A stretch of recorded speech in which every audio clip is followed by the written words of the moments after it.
9.1 Properties of Similar Figures. Solve for x. The best way is to cross multiply numerators with denominators. What it's really doing is multiplying by the denominator on both sides. So you're really multiplying by x minus 8 on this side, and multiplying by x plus 7 on this side and this side. You're just doing it simultaneously.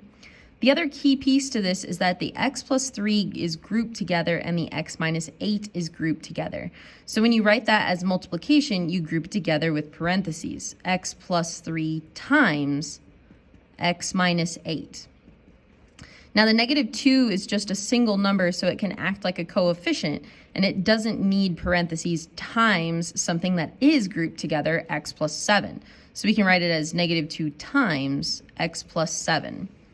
If you get your parentheses correct, the rest of the problem is not as difficult. It's much easier to see. So now what's happening here is that you do need to FOIL this. It's double distribution. There are 4 items, so there needs to be 4 pieces of multiplication. A very common misconception is that this is x squared minus 24. You would be incorrect. You're missing the middle term. X times x is x squared. X times negative 8 is negative 8x. 3 times x is 3x, and 3 times negative 8 is negative 24. So if you had just said x squared minus 24, you would be missing the middle term of negative 5. 2 times x is negative 2x, negative 2 times 7 is negative 14. Now this is a quadratic, so we need to get this equal to 0 in order to factor and solve. So we're just going to combine all the terms. So negative 8, 3, and then we're going to add a positive 2. So this is going to be a negative 5 plus 2 is going to be a negative 3, x squared minus 3x. And then the 24 plus 14 is a negative 10. A times c is 1 times negative 10.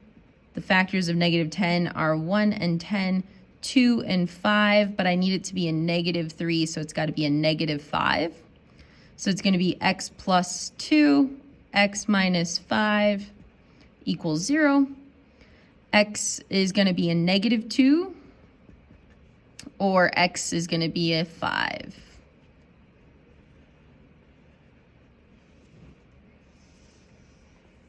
Today we're talking about proportions. A proportion is 2 ratios set equal to each other. We actually just worked with one of those. This is a proportion. Ratio just means fraction. So it's 2 fractions equal to each other. In general, it could look like this: A divided by B equals C divided by D. Depending on where you're pulling the information from, we're going to be talking about it in terms of similar figures. So looking at images that might be similar to each other. So we're going to talk about what does it mean to be similar. It's very close. It's a close kissing cousin to being a congruent figure. So remember that the symbol for congruent is that approximate symbol with an equal sign. That means congruent. And remember that the synonym for congruent, or the cousin to congruent, is the equal part of it. But what if they're not exactly the same? Like those 2 images are not exactly the same, but they are proportionate. You use just the top half of the symbol, just this symbol, and that means similar. So how do you know that 2 figures are similar? There's 2 conditions that need to be met. The first one is that all corresponding angles are congruent. All the corresponding angles need to be equal. So if we know that all the angles are equal, we do know that it could be similar. It is similar if it's got all the angles congruent. Another piece that you would want to check is that all corresponding sides are in proportion.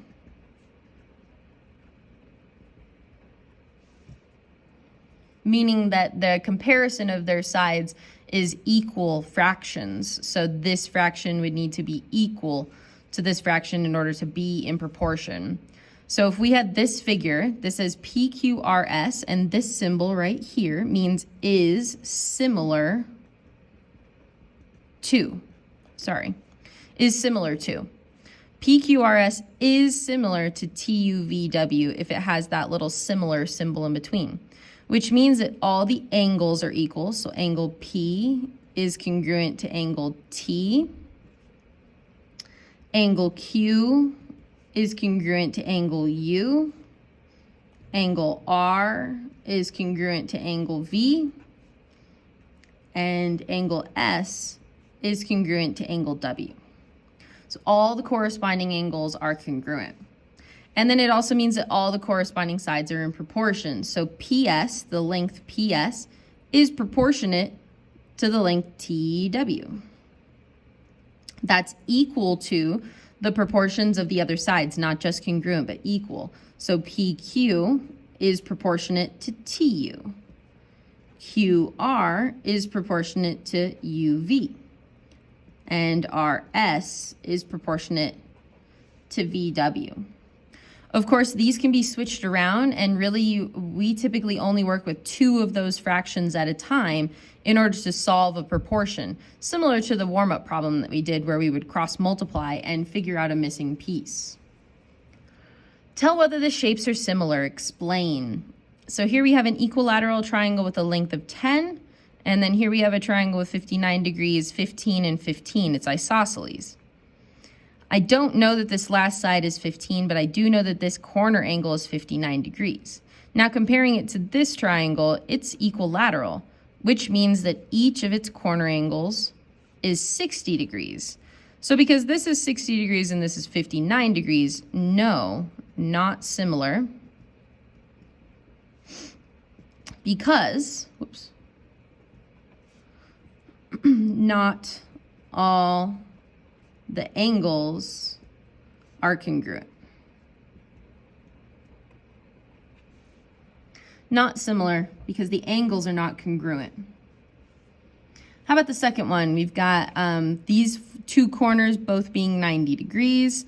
If that's the case, then these are going to be parallel to each other, which means that this angle is going to be congruent to this angle, and this angle is congruent to itself. So all the angles are congruent. That part checks off. We're good there. But then we just need to check if the side lengths are in proportion. So BC is proportionate to FE, and I can see they're proportionate by a reduction of half. How about AB compared to GF? Oh, good. I can see that it's also a reduction by half. You can also look at it like this. 2.5 and 2.5 is 5, and then if you reduce that by half, it's just 2.5. This side, 3.2 and 3.2 means that it's reducing by half. So yes, this is similar. We can say the statement like this. We can say A, B, C, D is similar to G, F, E, D. Like that. Thank you.